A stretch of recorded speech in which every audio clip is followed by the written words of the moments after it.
Bueno, continuando con las rupturas en el espectro de masa, recordemos que en el videito anterior habíamos visto las rupturas alfa, que eran iniciadas siempre en sitio radical.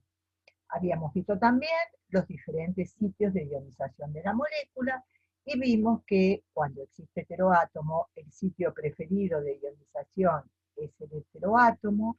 Si hay dobles o triples enlaces, ese es el centro preferido, y si no, el centro de ionización va a ser cualquiera, produciéndose ruptura sigma de enlace carbono-carbono. Recordemos que el equipo solo ve iones positivos, o sea, iones o cationes radicales, pero nunca el equipo va a ver los radicales o las moléculas neutras. Una vez aprendidas las rupturas inductivas, vamos a seguir adelante, perdón, las rupturas alfa, vamos a aprender ahora las rupturas inductivas. La fuerza impulsora de la ruptura inductiva que vamos a ver nosotros, que nosotros solamente vamos a ver un tipo de ruptura inductiva, que es la que ocurre después de la ruptura alfa, pese a que pueden ocurrir diferentes tipos de rupturas inductivas, la única que vamos a aprender en orgánica 1 es la que ocurre después de la ruptura alfa. Y su fuerza impulsora es la formación de una molécula neutra. Vamos a escribir un poquito en el pizarrón y vamos a aprender las cosas. A ver, nosotros habíamos aprendido, por ejemplo, tomemos como ejemplo un compuesto carbonílico. En un compuesto carbonílico, cualquiera, nosotros reconocemos como sitio de ionización el oxígeno, que es el heteroátomo. Entonces, lo primero que hacemos es hacer la ruptura alfa para un lado. Fíjense, este electrón viene acá, acá hay un par de electrones, este viene para acá y este viene para acá. Entonces, por medio de una ruptura alfa, yo lo que voy a tener como resultado es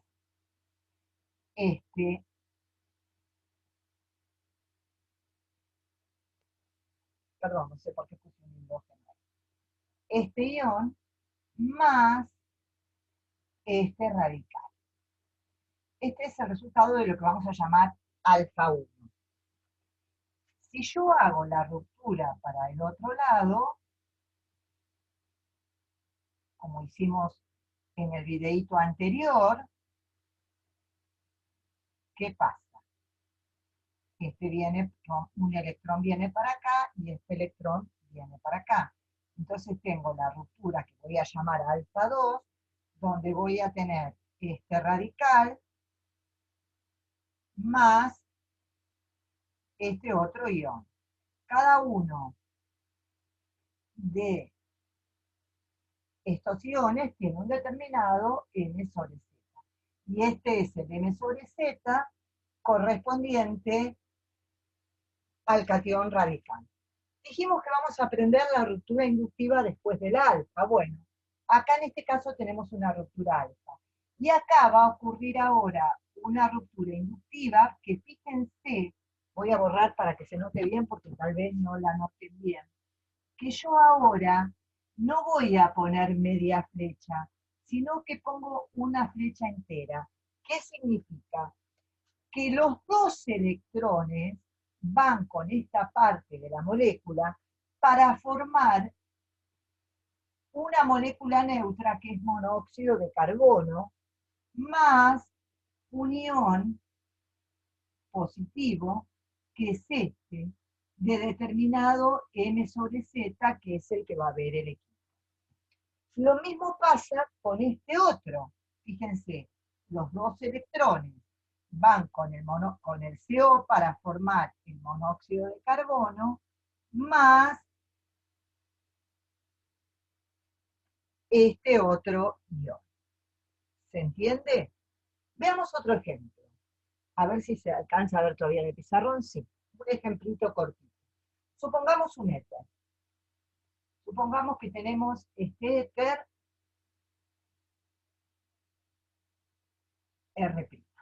Entonces, ionizamos en el oxígeno, ¿no es cierto?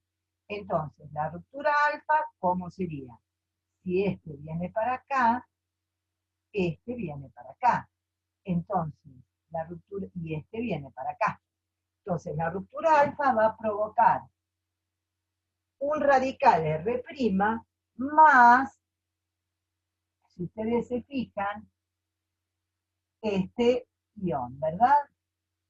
Pero si ustedes observan, si el par de electrones viene para acá mediante una ruptura inductiva, lo que se forma es formaldehído, que es una molécula neutra, más este ion positivo.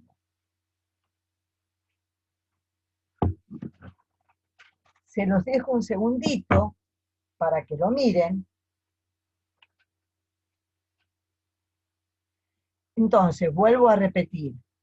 Nosotros en Orgánica 1, las únicas rupturas inductivas que vamos a estudiar son las que ocurren después de la ruptura alfa.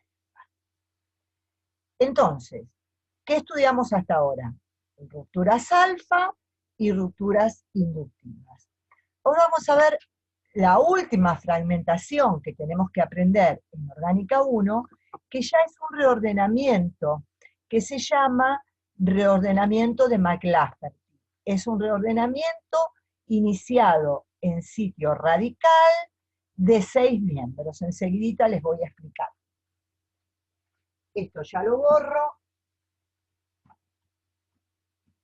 Y vamos a explicar el reordenamiento de McLafferty. Entonces, ese reordenamiento de McLafferty ocurre siempre, para lo que vamos a estudiar nosotros, sobre oxígeno sp2, entonces vamos a escribir el nombre. Reordenamiento de McLafferty, y es un reordenamiento de 6 miembros, iniciado en sitio radical.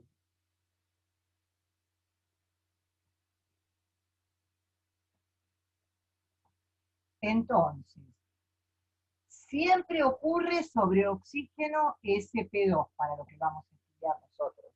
O sea, aldehídos, cetonas, ácidos carboxílicos, amidas, ésteres. Entonces, por ejemplo, vamos a poner una acetona. Entonces vamos a poner una acetona particular. Vamos a poner, por ejemplo, butil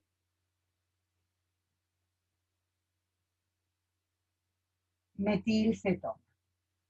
Entonces, si yo tengo que, primero voy a explicar solo el reordenamiento de McLafferty. Siempre lo primero que tengo que hacer es ionizar la molécula. Dijimos que el sitio preferido de ionización va a ser el heteroátomo, o sea, este oxígeno. Si yo les dije a ustedes que el reordenamiento es de 6 miembros, tengo que contar 6. El 1 es el oxígeno donde está el radical. El 2 es el carbono de al lado. Para acá no sigo porque no puedo llegar nunca a 6. El 3 es este carbono. El 4 es este y el 5 es este. Pero el reordenamiento es de hidrógeno. Entonces, yo lo que tengo que encontrar en 6 es un hidrógeno. Acá encontré el hidrógeno en 6. Entonces, ¿cómo ocurre el reordenamiento? En realidad se los voy a escribir mejor para que ustedes vean abajo. Este sería este carbono hidrógeno 2, este sería este otro carbono hidrógeno 2, carbono hidrógeno. Lo que escribí acá es exactamente lo mismo, nada más que yo lo que quiero que ustedes observen es que se formaría un anillo de 6. Por eso es la fuerza impulsora del reordenamiento.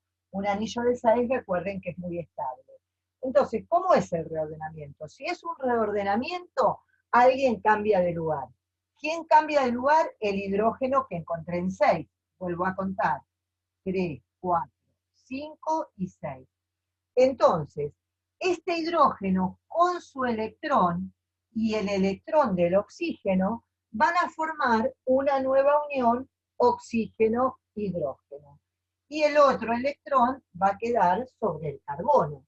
Entonces, fíjense que lo que yo obtengo como resultado es esto cargado positivamente, porque ese oxígeno tiene 3 uniones, carbono, hidrógeno 3 acá, después tendría carbono, hidrógeno 2, carbono, hidrógeno 2, carbono, hidrógeno 2 con un radical. Ahora, ustedes observen una cosa, yo no estoy observando otro pico diferente en el espectro de masa, porque el M sobre Z del ion molecular es el mismo M sobre Z que este, porque lo único que hice fue cambiar de lugar un hidrógeno. Entonces, ¿cuándo ocurre el pico? Cuando después del reordenamiento de McLafferty ocurre una ruptura alfa. Entonces, este viene para acá, este viene para acá y este para acá. Entonces, voy a perder etileno más el pico correspondiente al reordenamiento de McLafferty, que es este. Esperen que no se nota bien. Que este que tenemos acá sí tiene un M sobre Z diferente, y este sería el pico correspondiente al reordenamiento de McLafferty. Fíjense que es un reordenamiento de 6 miembros, entonces, que ocurre en un sitio iniciado por un sitio radical. Ocurre siempre, repito, en compuestos carbonílicos, carboxílicos, o también va a ocurrir en alquilbencenos, que enseguida les voy a dar un ejemplito. No se preocupen, porque cuando yo termine con el teórico, vamos a tomar una molécula y vamos a hacer todas las rupturas posibles de esa molécula para que ustedes vean.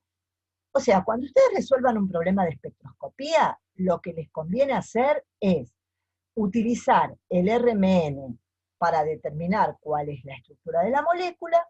Después que ya saben cuál es la estructura, justifican todos los picos, se ayudan con el IR para ver qué grupos funcionales hay, obviamente, y después justifican los picos del espectro de masa.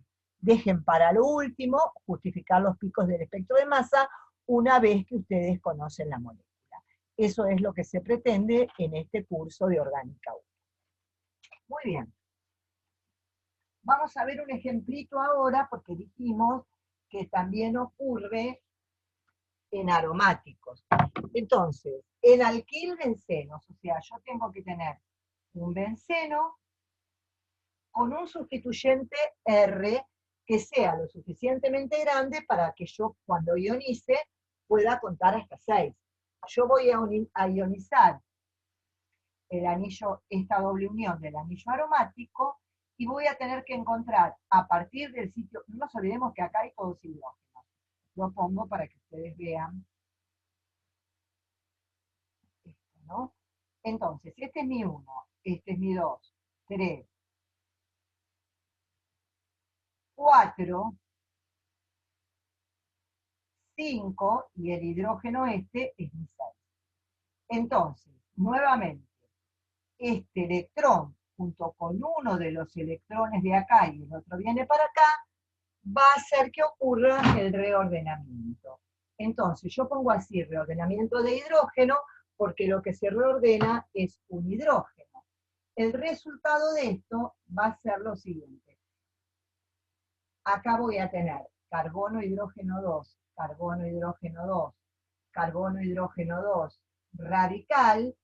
Acá voy a tener el hidrógeno que tenía más el otro hidrógeno, y acá sigo teniendo la carga positiva. Acá tengo todos los otros hidrógenos.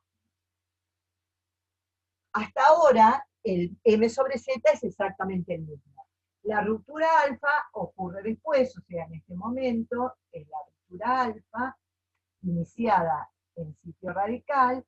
Entonces, lo que yo voy a obtener como resultado, bueno, acá tengo todos los hidrógenos, obviamente, como dijimos recién, solo que acá, perdón, no es el anillo aromático, acá tengo 2 hidrógenos y acá me va a quedar carbono, hidrógeno 2, punto, más etileno. Si ustedes observan, lo que obtengo con el remodelamiento de McLafferty, tanto en compuestos carbonílicos como compuestos aromáticos, es un catión radical. Este es el M sobre Z92.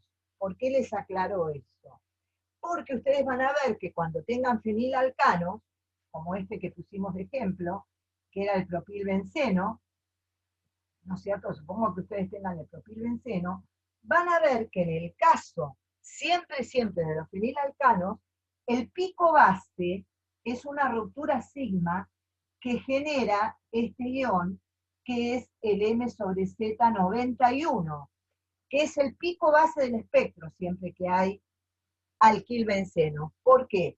Porque este ion es el que ustedes vieron cuando estudiaron aromaticidad, que es carbono 7, hidrógeno 7, que es altamente estable por ser aromático.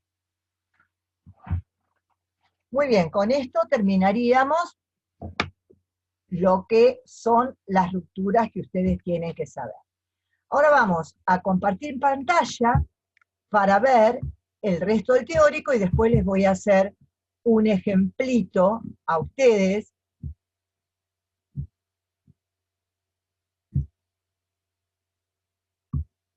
con, utilizando todo lo que aprendimos hasta ahora. Ustedes observen, acá tienen una acetona donde ustedes van teniendo en primera instancia la ruptura alfa y después de la ruptura alfa están teniendo la ruptura inductiva, esperen que corro esto, pues si no, no la ven, que es la ruptura inductiva que vimos recién, que genera el catión correspondiente y el monóxido de carbono como molécula neutra.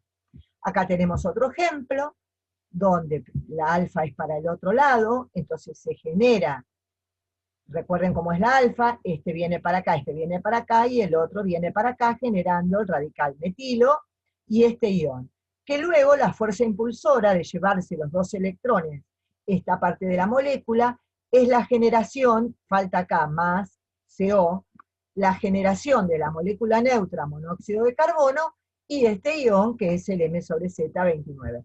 Recuerden que para ver los M sobre Z, lo único que tienen que hacer es sumar los pesos atómicos, ¿verdad? Y acá tienen un ejemplo de reordenamiento de McLafferty, fíjense. Ustedes contaron, acá tienen alfa, beta, gamma, pero yo se los hice contando uno que es más fácil. 1, 2, 3, 4, 5 y 6. Este hidrógeno aporta un electrón, junto con este electrón se forma la unión oxígeno-hidrógeno, ¿verdad? Y una vez que se forma la unión oxígeno-hidrógeno, se pierde, acá no está muy bien explicado, pero sí se los hice yo en el pizarrón, se pierde esta parte de la molécula, que es el etileno, generando este catión radical. Lo que tienen acá en esta tabla, chicos, es para que ustedes recuerden que todos los elementos, la mayoría de los elementos que están en la tabla periódica, tienen diferentes isótopos. Por eso es que en el espectro de masa, cuando ustedes observan, no observan picos solos, sino, como dijimos al principio, racimitos de picos, que corresponden a la suma de los otros isótopos. Pero felizmente, los isótopos más livianos siempre son los más abundantes. Entonces, el pico grande que nosotros vamos a ver va a corresponder a la suma de los isótopos más livianos. Por eso es que nos va a ser muy fácil determinar cuál es el verdadero pico de todo el racimo que yo tenga. Siempre es el más alto. Acá tienen un ejemplo de un espectro de masa, con un cloro, pero fíjense qué interesante, ¿no? El cloro tiene dos isótopos en la naturaleza, el cloro 35 y el cloro 37, con una relación de 100 a 32,3. Quiere decir que yo voy a observar el pico correspondiente al ion molecular y después voy a observar uno que corresponde a la tercera parte, fíjense que este es a la tercera parte, separado en 2 unidades de masa. ¿Por qué en 2 unidades de masa? Porque uno es con cloro 35 y el otro con cloro 37. Si ustedes ven un espectro de masa así, inmediatamente se dan cuenta de que están en presencia de cloro. En cambio, en el bromo, fíjense qué curiosidad la del bromo es, mire, tener bromo en un espectro de masa salta a la vista, pero de una manera increíble. Fíjense el bromo. El bromo en la naturaleza existe como bromo 79 y como bromo 81. Y fíjense que la relación es prácticamente 100 a 98. Quiere decir que en la zona del ion molecular, yo lo que voy a observar van a ser dos picos separados por 2 unidades de masa, pero que esos picos son prácticamente iguales. Entonces yo ya ahí sin ningún problema digo, en esta molécula hay bromo y no cabe la menor duda. ¿Quedó claro? Muy bien. Siguiendo con algún que otro ejemplo de espectro de masa, fíjense, este es el espectro de masa de un alcohol. En este alcohol se observa la pérdida de 18. Esto es porque puede existir pérdida de agua. El ion molecular es muy pequeño porque a veces los alcoholes sufren rápidamente esa molécula de la pérdida de esa molécula de agua, entonces el ion molecular a veces no está presente o no se ve. Pero nosotros, escapa de orgánica 1, reconocer eso en el espectro de masa. Yo se los digo para su formación nada más. Entonces acá tienen un ejemplo, pero que no me importa que lo sepan, porque no es un reordenamiento de McLafferty, pásenlo de largo. Después habíamos dicho que también había varias rupturas que llamábamos sigma, que ocurrían en cualquier parte de la molécula. Eso pasa en los alcanos, la molécula se rompe acá, acá, generando los distintos iones correspondientes. Recuerden que el equipo lo que ve es el ion y no ve el radical o la molécula neutra. Acá tienen el ejemplo de un bromado. Fíjense cómo en la zona del ion molecular ven los dos picos prácticamente de la misma altura, ¿no? Y bueno, y como en realidad la otra parte es una parte alifática, nosotros vamos a ver el pico correspondiente a la ruptura alfa, ¿se acuerdan que era esto? Entonces vamos a ver el pico correspondiente a esa ruptura alfa. Acá lo que tienen hecha, que yo les dije que nosotros las rupturas inductivas las íbamos a ver solamente después de la alfa, es una ruptura inductiva directa, pero que ya les digo, está puesto el ejemplo como para que lo vean, cómo se forma el pico base, que es el 43. Pero nada más lejos de nosotros que hagan una ruptura inductiva que no sea después del alfa. O sea, está puesto el ejemplo sobre todo para que vean esta parte, no para que aprendan una cosa nueva. ¿Está clarísimo? Lo mismo pasa acá, que lo paso de largo porque no me gusta. Bien, vamos a finalizar esta clase acá, y ahora voy a hacer el último video donde voy a tomar una molécula y voy a hacer lo que ustedes deberían hacer, que es todas las rupturas presentes en el espectro de masa.